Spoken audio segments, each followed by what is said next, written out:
Friends, இன்னைக்கு சூப்பரான ஒரு குழம்பு ரெசிபி தான் பார்க்க போறோம். நெத்திலி கருவாடு மொச்சக்கொட்டை போட்டு வேற லெவலா குழம்பு வைக்க போறேன் ஃப்ரெண்ட்ஸ். சோ இங்க பாருங்க, கருவாட்டு குழம்புனாலே வந்து பாத்தீங்கன்னா நார்மலா டேஸ்டா இருக்கும். அதுல இந்த நெத்திலி கருவாடு போட்டு வச்சீங்கன்னா வேற லெவலா அல்டிமேட்டா இருக்கும்.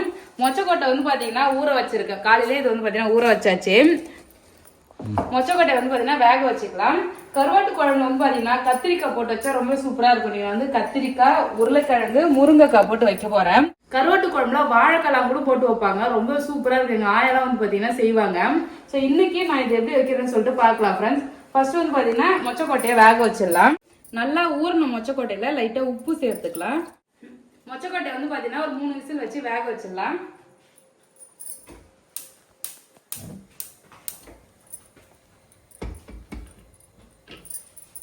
ஃப்ரெண்ட்ஸ், நெக்ஸ்ட் கருவாடு எப்படி கிளீன் பண்றதுன்னு பார்க்கலாம். இதெல்லாம் ரொம்பவே ஈஸியா கிளீன் பண்ணிடலாம். இதுல வந்து பாத்தீங்கன்னா இந்த தலை இருக்கு இல்லையா, அந்த தலையை வந்து கட் பண்ணி எடுத்தாலே இதுல இருக்க சின்ன குடலுமே வந்து வெளியே வந்துடும். ஸோ இந்த பக்கம் தான் குடல் பகுதி இருக்கும். அந்த பகுதி மட்டும் அழகா வந்து பாத்தீங்கன்னா இப்படி கிளீன் பண்ணிடலாம். வால் வந்து பாத்தீங்கன்னா அப்படியே கிள்ளிடணும். ஸோ அவ்வளோதான் ஃப்ரெண்ட்ஸ், சூப்பராக வந்து பாத்தீங்கன்னா கருவாடு கிளீன் பண்ணிடலாம். தலையை வந்து இப்படி எடுத்துடணும். தலையை எடுக்கும் போதே குடல் எல்லாமே வந்துடும். அதுக்கப்புறம் வால். ஒரு சில கருவாடுல வந்து பாத்தீங்கன்னா பெறால் இருக்கும், அதெல்லாம் வந்து பாத்தீங்கன்னா சுரண்டி எடுக்கணும். நெத்திலி கருவாடுல மேக்ஸிமம் எதுவுமே இருக்காது. இந்த கருவாடுல மண்ணு கூட இல்லை, அது நல்லா சூப்பரா கிளீனாவே இருக்கு. நான் வந்து சுடு தண்ணியில போடல, நார்மல் தண்ணியில போட்டுதான் ஃப்ரெண்ட்ஸ் ஊற வைக்க போறேன். ஊற வச்சாலே வந்து பாத்தீங்கன்னா நல்லா அது மேல இருக்க உப்பு எல்லாமே வந்துடும். ஒரு சில கருவாடு வந்து பாத்தீங்கன்னா உப்பு நிறைய இருக்கும். அந்த உப்பு நிறைய இருக்கிற கருவாடு வந்து சுடு தண்ணியில போட்டு ஊற வச்சேன்னா உப்புலாம் வந்து பாத்தீங்கன்னா போயிடும். பாதி உப்பு வந்து போயிடும். அதுக்காக சுடு தண்ணியில் போட்டு ஊற வைப்பாங்க. இது நார்மல் பச்சை தண்ணியில் போட்டாலே வந்து கரெக்டாக இருக்கும். குழம்புலாம் வைக்கிறதுக்கு முன்னாடியே ஃபர்ஸ்ட் கருவாடை க்ளீன் பண்ணி தண்ணியில் ஊற வச்சணும். அப்போ தான் வந்து பார்த்தீங்கன்னா அந்த கருவாடு வந்து நல்லா ஊறி சாஃப்டாக இருக்கும். ஃப்ரெண்ட்ஸ், மொச்சப்பயிறு சூப்பராக வந்து பார்த்தீங்கன்னா வெந்துடுச்சு. இப்போ கருவாட்டு குழம்பு வைக்கலாம். கருவாடுமே வந்து பார்த்தீங்கன்னா நல்லா க்ளீன் பண்ணி தண்ணியில் ஊற வச்சிருக்கேன். இது ஒரு ஓரமாக இருக்கட்டும். ஸோ கருவாட்டு குழம்பு வைக்கிறதுக்கு வந்து பார்த்தீங்கன்னா நான் நல்லெண்ணெய் எடுத்துக்கிறேன். நல்லெண்ணெய் வந்து பார்த்தீங்கன்னா கொஞ்சம் தாராளமாக ஊற்றிக்கலாம். கடுகு, நல்லெண்ணெய், வெந்தயம்லாம் வந்து பார்த்தீங்கன்னா கருவாட்டு குழம்புல போடும்போது அந்த சூடு இருக்காது. கருவாட்டு குழம்புனாலே வந்து பார்த்தீங்கன்னா சூடுன்னு மேக்ஸிமம் நிறைய பேர் சாப்பிட மாட்டாங்க. ஸோ அதனால தான் வந்து பார்த்தீங்கன்னா நல்லெண்ணெய் ஊற்றி வெந்தயம்லாம் போட்டு சமைக்கிறது. ஸோ இப்போ இதில் பூண்டு, கருவேப்பிலை வந்து சேர்த்துக்கலாம். சின்ன வெங்காயம் எடுத்துருக்கேன், அது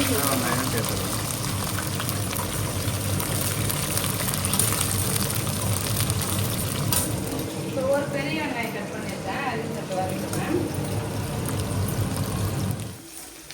ஆனி நல்லா வதங்கிடுச்சு. நான் தக்காளி பழம் வந்து சேர்த்துக்கிறேன்.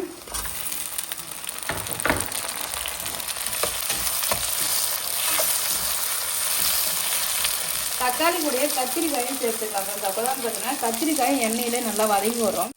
ஸோ கத்திரிக்காய் வந்து பார்த்தீங்கன்னா இது மூஷாக கட் பண்ணியிருக்கேன் ஃப்ரெண்ட்ஸ். உள்ளே வந்து பார்த்தீங்கன்னா செக் பண்ணிக்கணும், சொத்த கத்திரிக்காய் இல்லாமல் பூச்சி இல்லாமல் செக் பண்ணிவிட்டு இது வந்து மூஷாக கட் பண்ணி போட்டுக்கலாம்.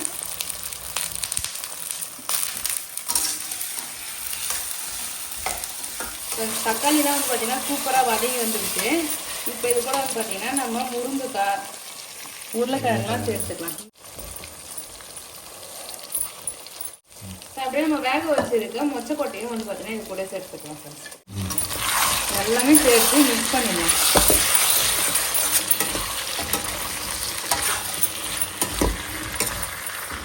மொச்சக்கொட்டைலாம் போட்டு குழம்பு வச்சா சூப்பராக இருக்கும். காயெல்லாம் சேர்த்து நல்லா மிக்ஸ் பண்ணியாச்சு. இப்போ இதில் வந்து பார்த்தீங்கன்னா குழம்பு தூளும் புளியும் வந்து பார்த்தீங்கன்னா லாஸ்ட்டாக சேர்க்கணும். இது நம்ம வீட்டில் அரைச்ச குழம்பு தூள் தான். நம்ம குழம்பு தூள் வந்து சேர்த்துக்கலாம். நான் வந்து ஒரு 3 கரண்டி அளவுக்கு வந்து சேர்த்துறேன். புளி வந்து பார்த்தீங்கன்னா ஒரு லெமன் சைஸ் புளி எடுத்திருக்கேன். அந்த புளியை கரைச்சி புளி தண்ணி சேர்த்துக்கலாம்.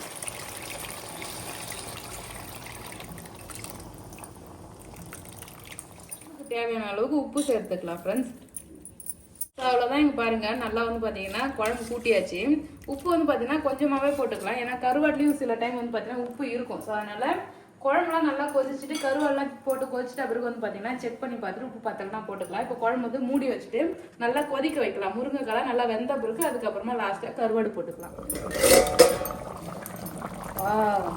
குழம்பு வந்து பார்த்தீங்கன்னா நல்லா கொதிச்சு எண்ணெய்லாம் பிரிஞ்சு வந்திருக்கு. ஸோ இங்கே பாருங்கள் ஃப்ரெண்ட்ஸ், முருங்கைக்காய், உருளைக்கிழங்கு எல்லாமே வந்து பார்த்தீங்கன்னா வெந்துடுச்சு. இப்போ வந்து பார்த்தீங்கன்னா நம்ம கருவாடு வந்து சேர்த்துக்கலாம். கருவாடு வந்து பார்த்தீங்கன்னா அழகாக க்ளீன் பண்ணி வச்சுருக்கேன். ஸோ இப்போ கருவாட்டை வந்து பார்த்தீங்கன்னா போட்டுடலாம்.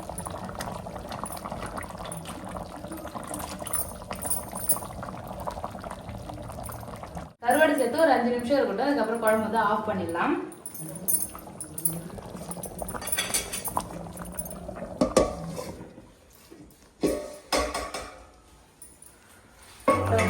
கருவாட்டு குழம்பு சூப்பரா ரெடி ஆகிடுச்சு. ஃபைனலாக வந்து பார்த்தீங்கன்னா கொத்தமல்லி இலை வந்து பார்த்தீங்கன்னா தூவி விட்டுக்கிறேன். நீங்கள் பாருங்க ஃப்ரெண்ட்ஸ், குழம்பு சூப்பரா ரெடி ஆயிடுச்சு. மொச்சக்கொட்டை போட்டு கத்திரிக்காய் முருங்கைக்காய்லாம் போட்டு பயங்கரமா பண்ணியிருக்கேன். வேற லெவலா இருக்கும் ஃப்ரெண்ட்ஸ். இது கருவாட்டு குழம்பு வாசனை வந்து பாத்தீங்கன்னா 4 தெரு வரைக்கும் வீசும் போல, அந்த அளவுக்கு வந்து பாத்தீங்கன்னா வாசனையா இருக்கு ஃப்ரெண்ட்ஸ். இதை பார்க்கும் போதே சாப்பிடணும்னு ஒரு ஆசை இருக்கும். இங்க பாருங்க மொச்சக்கொட்டை, அந்த கருவாடு, ஆமா வேற லெவலா இருக்கு. கண்டிப்பா நீங்க இது மாதிரி ட்ரை பண்ணி பாருங்க ஃப்ரெண்ட்ஸ். அவ்வளவுதான் ஃப்ரெண்ட்ஸ். இந்த வீடியோ பிடிச்சிருந்தா லைக் பண்ணுங்க, ஷேர் பண்ணுங்க, கமெண்ட் பண்ணுங்க. அப்படியே நம்ம சேனல் சப்ஸ்கிரைப் பண்ணாதவங்க மறக்காம சப்ஸ்கிரைப் பண்ணிட்டு பாருங்க ஃப்ரெண்ட்ஸ். அவ்வளவுதான், டாடா பாய்.